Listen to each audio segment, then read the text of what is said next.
আমি কি পড়বো, আমি কোন রাস্তা দিয়ে হাঁটবো, কার সাথে কথা বলবো, কি রঙের জামা পরবো, কাকে ফোন করব, কাকে ভালোবাসবো, কার সাথে বন্ধুত্ব করব, কি খাবো, বিজেপির বাবারা ঠিক করবে না নিদান দেবে দিল্লি?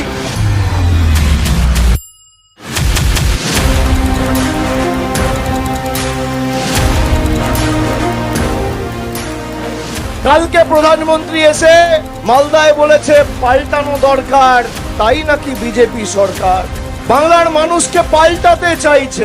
বাংলার মানুষ পাল্টায়নি মোদিজি, তার কারণ আপনি বাংলার মানুষকে শাস্তি দিয়ে পাল্টাতে চাইছেন।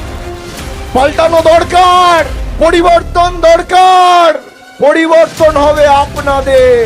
যারা জয় শ্রীরাম বলে সভা শুরু করতো, এখন জয় মা কালী আর জয় মা দুর্গা বলে সভা শুরু করছে। পাল্টাবেন আপনারা, পাল্টেছেন আপনারা। তারা ভুলে যাচ্ছে 1905 সালে লর্ড কার্জন এসেই বাংলাকে ভাঙতে পারে।